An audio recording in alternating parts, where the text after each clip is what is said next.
सारा शरीफ एक 10 साल की बच्ची जिसका केस अभी यूके में चल रहा है, आज उस पे सुनवाई आ गई, उसका रिजल्ट आ गया।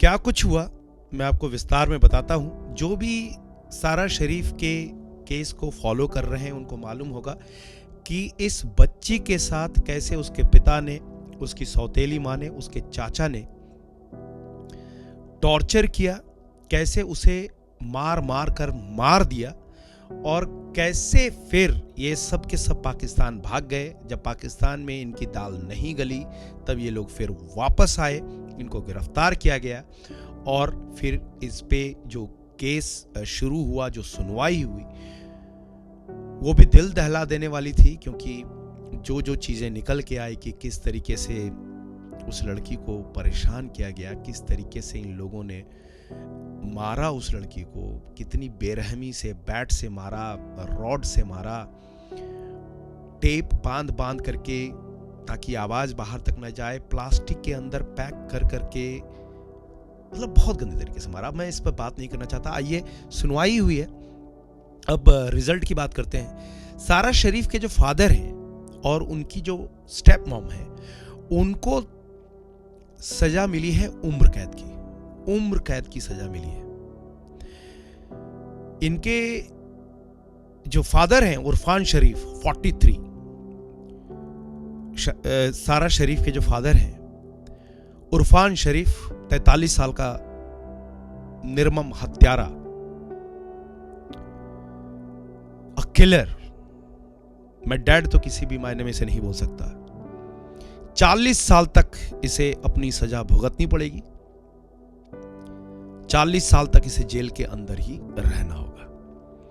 और इसकी जो पत्नी है, सारा शरीफ की जो सौतेली माँ है, बेनिसा बतूल, सौतेली माँ भी इतनी निर्मम नहीं हो सकती, इतनी गंदी नहीं हो सकती जितनी ये बिनाश बतूल 30 साल की। इसे 33 साल की सजा सुनाई गई है। मुझे नहीं मालूम इसे 40 साल क्यों नहीं दिया गया, लेकिन हाँ, 33 साल की सजा इसे भी सुनाई गई है। मतलब जब तक ये जेल से बाहर निकलेगी तब तक ये 73 साल की होगी, और जब उरफान शरीफ जेल से निकलेगा तो वो 83 इयर्स का होगा, अगर जेल पे जिंदा बचा रहता है तो। और जो सारा शरीफ के अंकल हैं फैसल मलिक,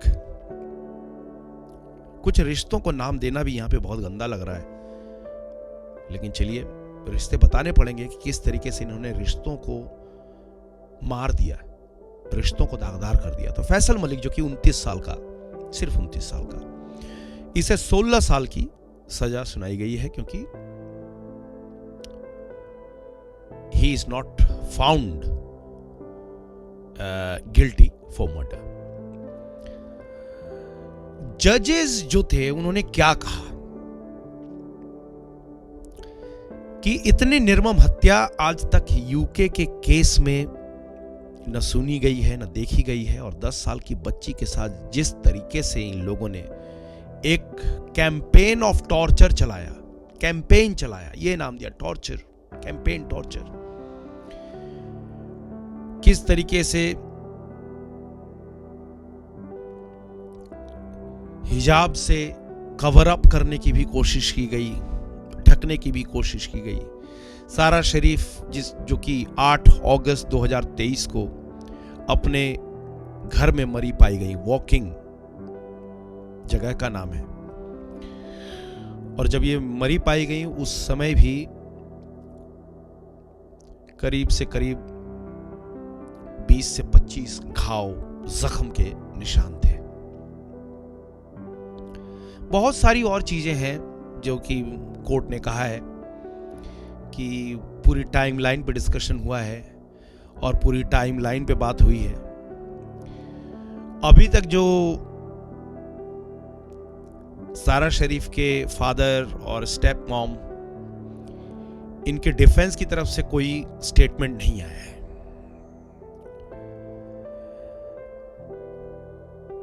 और जब ये सेंटेंस सुनाया गया तो पब्लिक की तरफ से तालियों की गड़गड़ाहट हुई, प्रशंसा की गई कि आखिरकार न्याय मिला। लेकिन मैं कई बार सोचता हूं कि ये किस तरह का न्याय है। आपको जेल में डाल दिया जाएगा, जेल में भी आपको खाना दिया जाएगा, आराम से रखा जाएगा, आपको बेवजह टॉर्चर नहीं किया जाएगा, टैक्स पेयर के पैसे पे आप जिंदा रहेंगे, टैक्स पेयर के पैसों से आपकी देखभाल की जाएगी। मुझे नहीं पता, आप में से कई लोग सहमत भी नहीं होंगे, लेकिन और ये वो बंदा है उमर शरीफ जिसपे पहले भी केसेस आए हैं, अपने पहले बच्चों को भी मारने में, टॉर्चर करने में। कई बार सोशल सिक्योरिटी के पास केस गया, पुलिस के पास केस गया, तो सोशल सिक्योरिटी ने भी इग्नोर किया। तो जहां तक इसके जो माता पिता जो हैं हत्यारे हैं, सोशल सिक्योरिटी भी कम जिम्मेदार नहीं है, जो अथॉरिटीज हैं वो कम जिम्मेदार नहीं है, क्योंकि इन्होंने इग्नोर किया, सारे फैक्ट्स को इग्नोर किया। सारा शरीफ कई दिनों तक अपनी मां के साथ रही, लेकिन फिर पिता इसे अपने पास ले आता है। उसकी जो एक बड़ी बेटी थी, उस बड़ी बेटी पे भी मारने पीटने का आरोप लगा। बड़ी बेटी फिर मां के पास रहने लगी। फिर बहुत सारी कहानियां हैं, बहुत सारे केसेस हुए कि इनके बाकी बच्चों पे भी टॉर्चर किया गया, बाकी बच्चों को भी परेशान किया गया। और जो ये सारा केस निकल के आया, इसने एक बहुत बड़ा सवाल पैदा कर दिया कि आस पड़ोस के लोग इतने खामोश कैसे रह सकते हैं और कोई भी कैसे कुछ नहीं बोल सकता, इतना सब कुछ देख करके भी।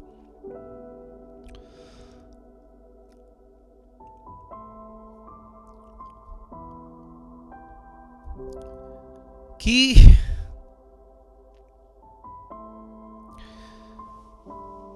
पूरी घटना जो है दिल तोड़ देने वाली है। वो 10 साल की बच्ची का क्या गुनाह था यार। वो बच्ची बेचारी डायरी में लिखती थी मेरे पापा बहुत अच्छे हैं, ख्याल रखते हैं। अब उसे फोर्स किया जाता था या फिर उसे सिखाया गया था कि तुम अपने पापा का गुणगान करो, मेरी माँ बहुत अच्छी है। वही माँ जो अपनी बहन को मैसेजेस करके भेजती थी कि उमर जो है बहुत पीटता है, इसे बहुत टॉर्चर करता है, लेकिन खामोश रही। ये किस तरह का प्यार है, ये किस तरह की बेहयाई है, बेशर्मी है कि तुम्हारे सामने एक 10 साल की बच्ची पिट रही है, तुम उसके फोटो भेज रहे हो, तुम ये सारे डिस्कशन अपनी बहन से कर रहे हो और उसकी बहन भी खामोश रहती है। उसकी बहन को क्यों नहीं गिरफ्तार किया गया? क्या इस पे कोई केस नहीं होना चाहिए? 16 साल नहीं, लेकिन 10 साल के लिए उसको भी जेल में डालो, क्योंकि उसके पास मैसेजेस आ रहे थे, सारी खबरें थी उसके पास, लेकिन उसके बावजूद वो खामोश रही। और जितने भी लोग इसमें कनेक्टेड हैं, जिन्होंने इस बात को दबाने की कोशिश की, जितने भी लोग थे जिन्होंने इसके बारे में बिल्कुल बात नहीं की, क्या उन लोगों को सजा नहीं मिलनी चाहिए? उरफान मलिक के साथ या जो इसकी सौतेली मां है, उसके रिश्तेदार, बाकी के रिश्तेदार, क्या उनको मालूम नहीं था कि क्या हो रहा था? क्या सारा शरीफ की जो ओरिजिनल मां है उसको मालूम नहीं था कि उसके साथ क्या हो रहा है? इन सबों को क्यों छोड़ा जा रहा है? एक बच्ची के हत्या में सिर्फ ये 3 लोग डायरेक्टली जो आपको दिख रहे हैं, पिता, सौतेली मां और चाचा, इससे भी ज्यादा कई और लोग गुनहगार हैं। उन सबों को आपने कैसे छोड़ दिया? और मैं चाहूंगा कि ये वीडियो हर किसी के लिए सबक बने और ये वीडियो हर किसी के पास पहुंचे जो भी अपने आस पड़ोस में इस तरीके की हरकत को देखते हैं और ये कह के सो जाते हैं कि ये मेरे घर पे थोड़े ना हो रहा है यार, ये इनका फैमिली मैटर है, इस फैमिली मैटर में हमें घुसने की क्या जरूरत है। उन सारे लोगों से मैं कहना चाहूंगा दोस्तों कि खुदा न खास्ता कहीं आपके साथ, आपके परिवार के साथ ऐसा हो, आपको मालूम भी ना हो, और कोई आप ही की तरह खामोश रह के सब कुछ देखता रह जाए, तब तक बहुत देर हो चुकी होगी। कैब ड्राइवर था, शॉर्ट टेम्पर्ड बंदा था। अगर उसे शॉर्ट टेम्परिंग इश्यू थी तो उसे किसी पागल खाने में क्यों नहीं रखा गया? क्यों उसे छोड़ दिया गया ऐसे ही? उसके कई केसेस थे, इन सारे केसेस को कैसे दरकिनार कर दिया गया? उन सारे केसेस पे क्यों बात नहीं हुई?